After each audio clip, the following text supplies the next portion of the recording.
अस्सलाम dear students, मैं रिजवान अहमद। उम्मीद करता हूँ कि ये जो हमारी ग्रामर की सीरीज चल रही है इसको आप खूब इंजॉय कर रहे होंगे।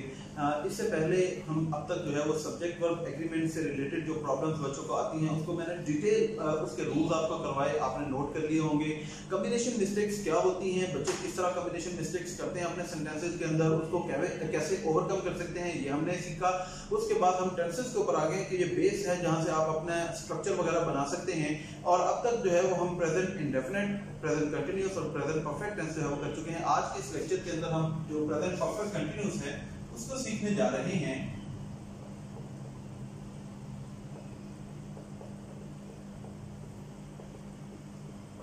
सबसे पहले मैं आपको बता दूं कि ये टेंस जो है वो बेसिकली किस सिचुएशन के अंदर हम इस्तेमाल करते हैं। ये इस्तेमाल होता है when an action occurred in the past and is still continued till present.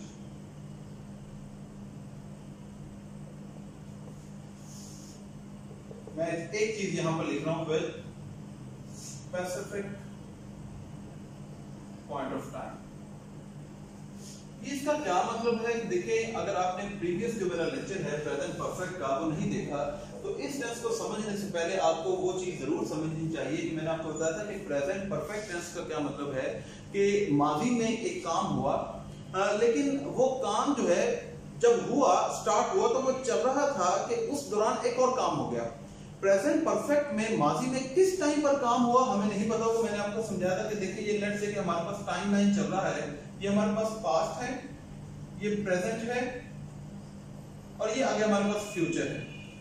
Present perfect के अंदर हम कहते हैं कि माजी में हमें किस टाइम पर काम हुआ उसका हमें नहीं पता होता, जबकि परफेक्ट कंटिन्यूअस के अंदर थोड़ा सा जो डिफरेंस है वो ये है कि इसके अंदर जो पास्ट के अंदर काम होता है उसके बारे में हमें एक टाइम लाइन का पता होता है, या उसकी टोटल ड्यूरेशन पता होती है, या हमें पता होता है कि वो टाइम जो है वो किस टाइम क्या था जब एक्शन हमारा स्टार्ट हुआ।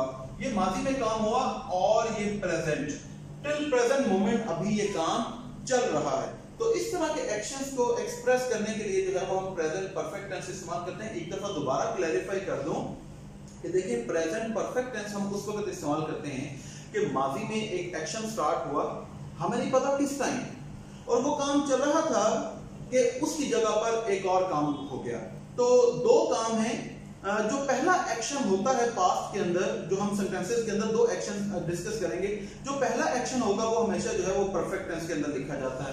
इसी तरह जब प्रेजेंट परफेक्ट कंटिन्यूअस के अंदर आते हैं तो इसके अंदर हम कहते हैं कि माजी में, पास्ट में एक एक्शन स्टार्ट हुआ और वो अभी तक चल रहा है, और वो माजी में कब हुआ उसके बारे में भी हमें पता होता है। तो इसका मतलब है कि परफेक्ट कंटिन्यूअस टेंस हम उस वक्त इस्तेमाल करते हैं जब हमारे पास माजी से रिलेटेड एक स्पेसिफिक पॉइंट ऑफ टाइम भी आ जाए। ठीक है, चलें जी, इसकी मैं पहले आपको फॉर्मेशन बता दूं। इसमें हमने क्या करना है कि इसमें हम हैव या हैव इस्तेमाल करते हैं और साथ में बीन आ जाता है और आगे प्रेजेंट पार्टिसिपल या उसे आप कहें कि वर्ब की आईएनजी वाली फॉर्म आएगी, और एक चीज इसके बाद हम सिंस या फिर फॉर का भी इस्तेमाल करेंगे। ये भी मैं आपको इसी लेक्चर के अंदर बताऊंगा कि सिंस कब इस्तेमाल होता है, फॉर कब इस्तेमाल होता है। और इसके साथ साथ जो है हम व्हेन या फिर बिफोर जैसे वर्ड्स भी इस्तेमाल कर सकते हैं। ये भी होते हैं, लेकिन ज्यादा फ्रीक्वेंटली इस्तेमाल होने वाले जो वर्ड्स हैं, जो टाइम फ्रेज है, इसको हम कहते हैं इस हिस्से को कि ये हमारी टाइम फ्रेज है, जो हमें बेसिकली किसी वक्त के बारे में बताती है कि कोई एक्शन जो है वो किस टाइम पर हुआ। तो उस टाइम फ्रेज को मेंशन करने के लिए हम जो है वो सिंस और फॉर का इस्तेमाल करते हैं। इसका रूल बहुत ही बेसिक है कि माजी के अंदर एक एक्शन हुआ और फिर वो अभी भी चल रहा है। जैसा कि देखिए, मैं कहूँ एग्जाम्पल करवाता हूँ। I have been playing cricket since 1983। अच्छा जी, इसका मतलब है कि 1983 में मैंने एक एक्शन स्टार्ट किया और वो अब भी मैं करता हूं, इसका मतलब है कि कंटिन्यूअसली 24 घंटे ये काम चल रहा है। इट मींस कि अभी भी मैं ये काम करता हूं। ये जो प्लेइंग क्रिकेट, ये जो हमारा एक्शन है, जब हम अपने रीडर को ये बताना चाहते हैं कि माजी में मैंने ये काम खेलना जो है वो शुरू किया था, लेकिन आज भी मैं करता हूं, कभी कभार जैसे हम खेलते हैं, तो इसका मतलब है कि अभी इस काम को मैंने छोड़ा नहीं है, ये काम खत्म नहीं हुआ। जब हम ये बताना चाहेंगे कि ये एक्शन माजी में हम करते थे, अब नहीं करते, ये खत्म हो चुका है, तो फिर हम आगे आएंगे कि वो पास्ट परफेक्ट कंटीन्यूअस के अंदर जो है वो इस्तेमाल होता है। अब ये देखिए, ये मैंने आपके सामने सेंटेंस लिखा, I have been playing cricket since 1983। मैं 1983 से क्रिकेट जो है वो खेलता आ रहा हूं। अब ये देखें, इसके अंदर मैं आपको जो एक बात बताना चाहता हूं कि सिंस हम कहां पर इस्तेमाल करते हैं और हम फॉर जो है वो कहां पर इस्तेमाल करते हैं। सिंस जो है ये स्टार्टिंग पॉइंट के बारे में हमें बताता है, स्टार्टिंग पॉइंट ऑफ एक्शन, कि हमारा एक्शन जो है वो किस वक्त शुरू हुआ। जो फॉर जो है ये बेसिकली हमें टोटल ड्यूरेशन ऑफ एक्शन बताता है। आप टाइम समझ लें, एक्शन समझ लें कि टोटल ड्यूरेशन जो है वो कितनी हुई है। अगर मैं कहूं कि I have been playing cricket since 1983, तो इसका मतलब है कि हमारे पास एक स्टार्टिंग पॉइंट आ गया कि ये एक्शन स्टार्ट कब हुआ था, 1983। अब मैं कहूं I have been playing cricket for years, मैं कई सालों से, अब ये हमें टोटल ड्यूरेशन बता रहा है, कितने, कई साल हो गए। ड्यूरेशन स्टार्ट कब हुआ इसके बारे में हमें नहीं पता। इसी तरह मैं कहूं कि I have been playing cricket since January, हमारे पास स्टार्टिंग पॉइंट आ गया। मैं कहूं I have been playing cricket for months, मैं कई महीनों से क्रिकेट खेलता आ रहा हूं। अब ये देखिए, यहां पर ये टोटल ड्यूरेशन आ गई, हमें स्पेसिफिक टाइम स्टार्ट पॉइंट का नहीं पता, ड्यूरेशन का पता है। इसी तरह मैं कहूं कि I have been playing cricket since Saturday, हफ्ते वाले दिन से स्टार्टिंग पॉइंट पता चल गया। I have been playing cricket for days, मैं कई दिनों से खेलता आ रहा हूं, टोटल ड्यूरेशन आ गई, एग्जैक्ट टाइम स्टार्टिंग पॉइंट हमें नहीं पता। I have been playing cricket since 2 o'clock, 2 बजे से खेल रहा हूं, starting point. I have been playing cricket for hours, मैं कई घंटों से, टोटल ड्यूरेशन आ गई, स्टार्टिंग पॉइंट हमें नहीं पता। ठीक है, इसी तरह देखिए, I have been playing cricket for 2 hours, मैं 2 घंटों से क्रिकेट खेलता आ रहा हूं। ये 2 hours जो है ये टोटल ड्यूरेशन है, लेकिन वो कौन सा पॉइंट था, वो कौन सा टाइम था जब ये एक्शन स्टार्ट हुआ, इसके बारे में हमें नहीं पता।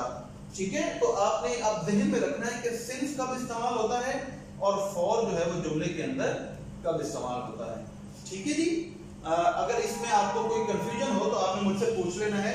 मैं आपको इसकी एक तो और एग्जांपल बस करवा देता हूं, फिर हम आगे चलेंगे।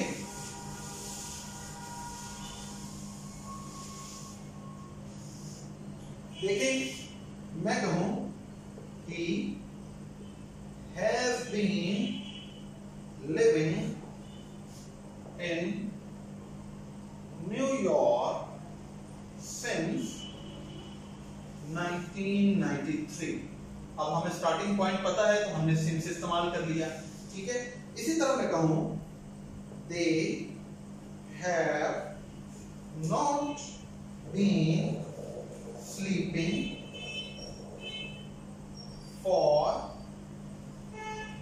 3 days, 3 दिन से, लेकिन वो कब ये एक्शन स्टार्ट हुआ हमें नहीं पता, टोटल ड्यूरेशन का पता है, तो हमने यहाँ पर जो है वो फॉर इस्तेमाल कर लिया। तो अब आपको जो है वो और ज्यादा क्लैरिफिकेशन होगी कि किस तरह हमने इस टेंस को जो है वो डील करना है। चले आगे चलते हैं, मैं क्विकली आपको बता दूं।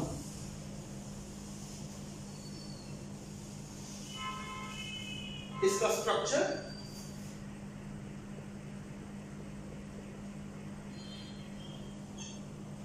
देखिए, अगर हमने पॉजिटिव स्ट्रक्चर बनाना है तो हम क्या करेंगे कि सबसे पहले सब्जेक्ट लिखेंगे, उसके बाद हैज या फिर हैव लिखेंगे, उसके बाद बीन लिखेंगे, उसके बाद वर्ब की आईएनजी वाली फॉर्म लगाएंगे और उसके बाद हमारा जो है वो ऑब्जेक्ट आ जाएगा। उसके बाद हमारा सिंस या फिर फॉर आ जाएगा।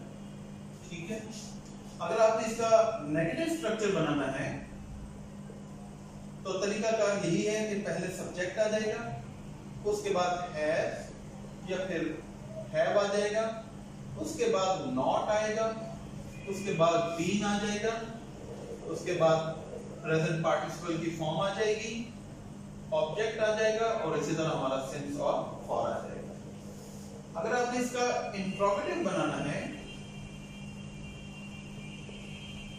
तो हम क्या करेंगे कि सबसे पहले हम हैव या फिर हैव लगाएंगे, उसके बाद सब्जेक्ट लगाएंगे, उसके बाद बीन लगाएंगे, उसके बाद आईएनजी वाली फॉर्म आ जाएगी, उसके बाद ऑब्जेक्ट आ जाएगा और एंड पे हमारा क्वेश्चन मार्क आ जाएगा। अगर आपने इसको इंट्रोगेटिव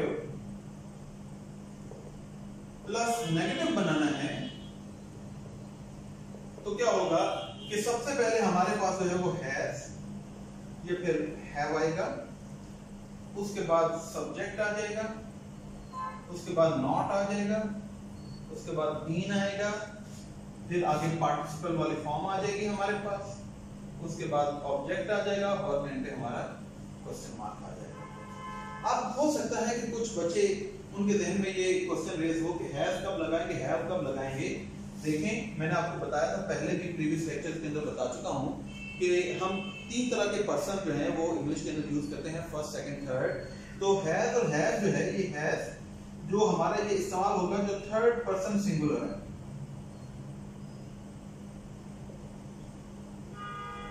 थर्ड पर्सन सिंगुलर कौन से? ही, शी और इट। हैव जो है ये आई के साथ, वी के साथ, यू के साथ और दे के साथ इस्तेमाल किया जाता है। ये इसका स्ट्रक्चर है। कब ये इस्तेमाल किया जाता है ये भी हमने देख लिया, इसके ऊपर हमने कुछ एग्जांपल्स भी कर ली। अब जब भी आप इस टेंस को प्रैक्टिस करें, इसके ऊपर घर बैठ के सेंटेंसेस बनाएं, तो आपने कॉन्सेप्ट ये ज़हन में रखना है कि ये हम टेंस उस वक्त इस्तेमाल करते हैं कि जब माजी के अंदर एक एक्शन स्टार्ट होता है और वो प्रेजेंट मोमेंट तक अभी चल रहा है और हमें माजी में पता हो स्पेसिफिक टाइम जो है वो क्या है। अब देखिए, मैं जैसे एक एग्जांपल करवाऊं आपको, आई हैव प्लेड क्रिकेट। मैं क्रिकेट खेल चुका हूं।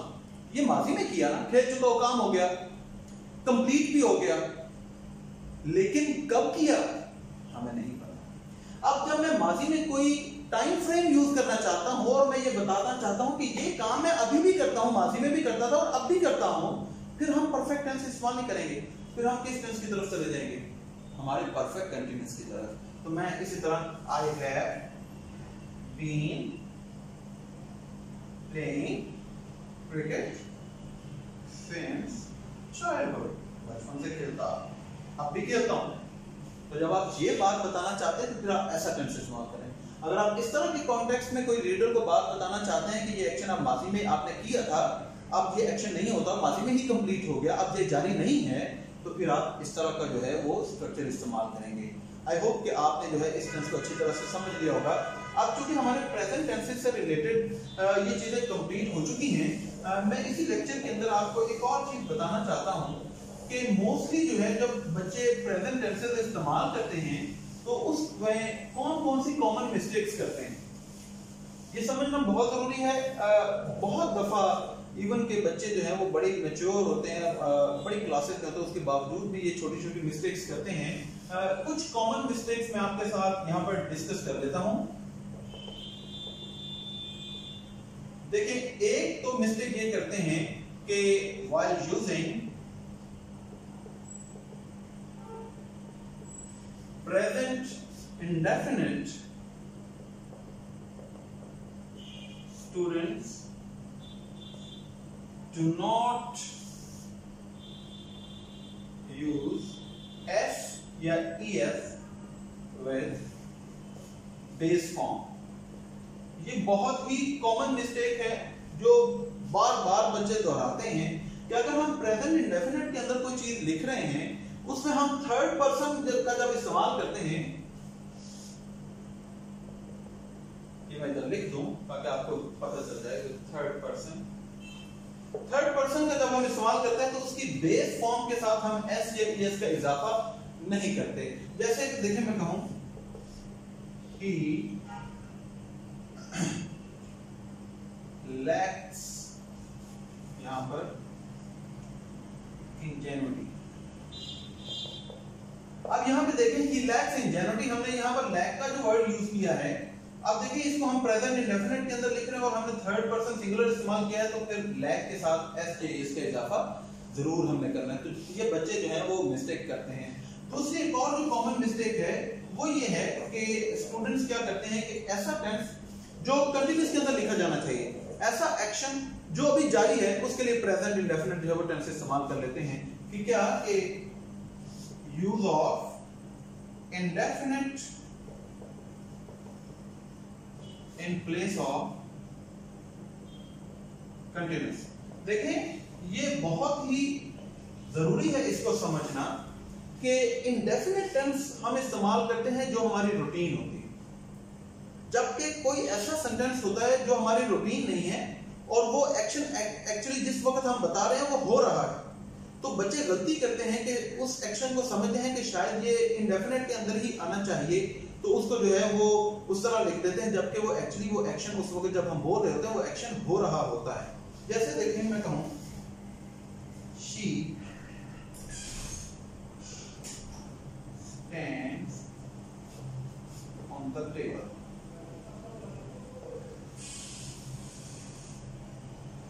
they run so quickly।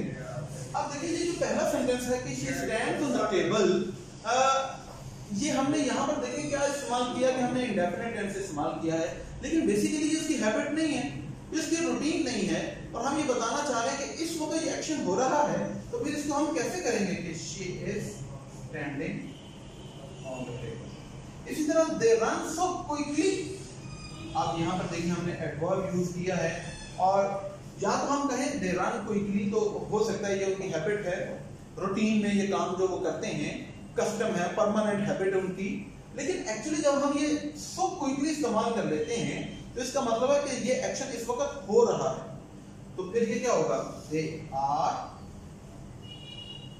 Running so quickly, वो बड़ी तेजी से भाग रहे हैं।